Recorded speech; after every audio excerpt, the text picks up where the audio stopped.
Mendaftar Agen Tuhan, karya Sakwa dari Yogyakarta. Cerita ini diambil dari buku Wisata Kolbu, kumpulan cerpen Islami. Selamat menikmati. Bismillahirrahmanirrahim.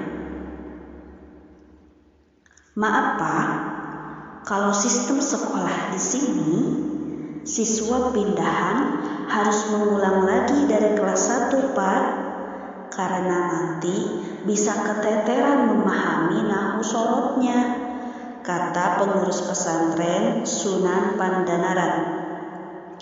Aku dan Bapak setiap hari berkeliling dengan motor Vario, ditemani 2 tas jinjing berisi pakaian, alat mandi, alat sholat, dan bantal.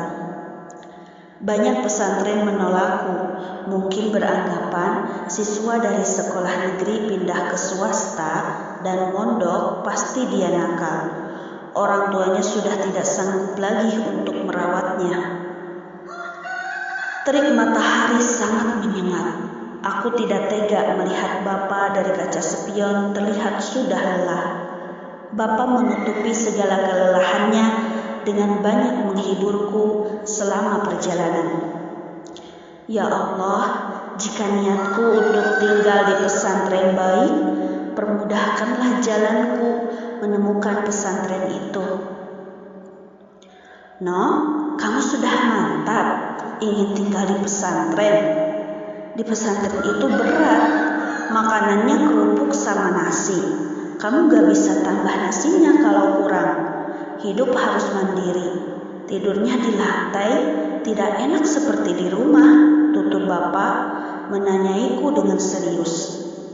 Enggih Pak, sungguh saya ingin di pesantren.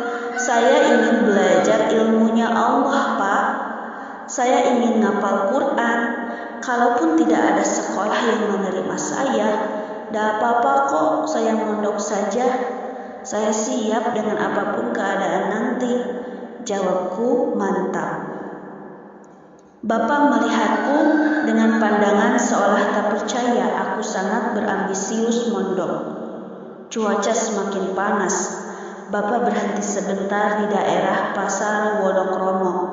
Di depan kami ada Pak Sutri berbincang-bincang. Bapak bertanya, di mana pondok pesantren yang bisa ngapal Quran dan sekolah? Tidak lama setelah itu, Bapak berlari menghampiriku dan duduk di atas motor sambil menahan panas terik matahari siang itu. Bapak sudah tahu, no? Hanya itu yang Bapak ucap. Pondok pesantren An-Nur Ngaruke. Kulihat santri putri dengan sarung tubannya asik bercanda di halaman pesantren. Beberapa dari mereka terlihat sedang bersih-bersih dan memasak. Gubuk kecil dan model pesantren yang salap terlihat jelas dari bangunan pesantren ini. Aku sangat tertarik melihat pesantren ini. Mereka semua terlihat sangat cantik. Subhanallah, aku ingin tinggal di sini. Begini Mbak, anak saya ini ingin ngapal Quran. Apakah di sini pondok Quran? Tanya Bapak penuh harap. Enggih Pak, kebetulan di sini pondok Quran. Nanti tergantung kemampuan anak bagaimana. Kelas berapa Pak putrinya? Tanya pengurus pesantren. Alhamdulillah, oh dia sebenarnya kelas 2 SMP Mbak. Tapi dia tidak diterima di sekolah mana-mana Mbak. Dia ingin mondok saja katanya Mbak, balas Bapak dengan raut wajah sedih.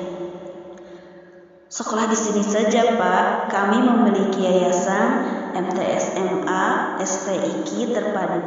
Coba ke sekolah saja Pak, insya Allah bisa, saran Mbak pengurus dengan penuh yakin. Bapak meninggalkanku dan tas-tasku, memasrahkan kepada pengurus untuk menjagaku.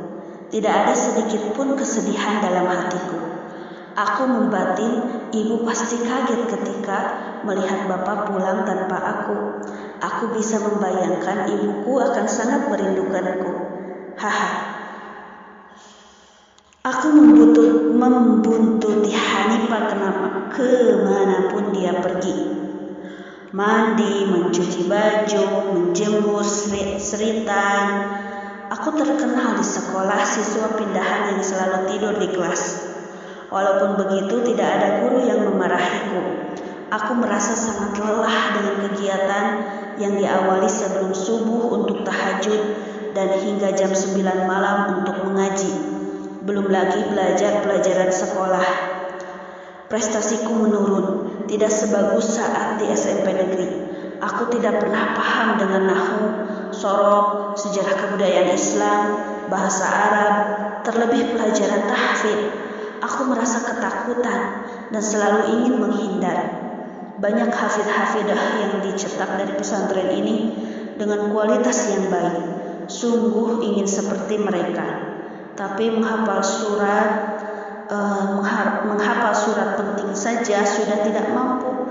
Rasanya tak ingin lagi menghafal Quran. Ibuku dalam seminggu mengunjungiku sebanyak 2 kali. Dengan membawa banyak makanan enak, ibu memelukku di ruang tamu sambil menangis.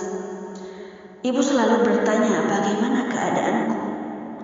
Aku tahu ibu sangat merindukanku. Bapak bercerita ibu selalu menangisiku. Ibu merasa kehilanganku karena dulu setiap pulang sekolah, aku selalu bercerita apa saja kejadian di sekolah tadi. Walaupun begitu, aku tidak pernah menangisi ibuku karena aku benar-benar bahagia di pesantren. Bapak mulai menanyaiku, apakah aku sudah mulai menghafal Quran? Aku hanya geleng kepala. Bapak selalu menyemangatiku untuk menghafal Quran seperti ambisiku dahulu sebelum mondok. Aku sudah memakai seragam abu-abu putih. Sebentar lagi penjurusan kelas. Aku bimbang memilih IPA, IPS atau agama. Hasil tes psikologi bakatku adalah IPA dan agama. Jurusan agama di pesantren ini sangat elit. Gudangnya penghafal Quran. Gudangnya putra-putri kiai, gudangnya ahli agama. Keunggulan jurusan agama adalah tahfidzul Qur'annya. Aku pun dilema. Ini adalah saatnya aku mewujudkan impianku, tapi aku tidak yakin mampu melewatinya atau tidak ya. Bagaimana ceritanya? Sekian dulu ya. Ini ada lanjutannya dan nantikan kelanjutan dari cerita ini. Terima kasih teman-teman yang sudah menyimak. Alhamdulillah, wallahu a'lam bishawab. Assalamualaikum warahmatullahi wabarakatuh.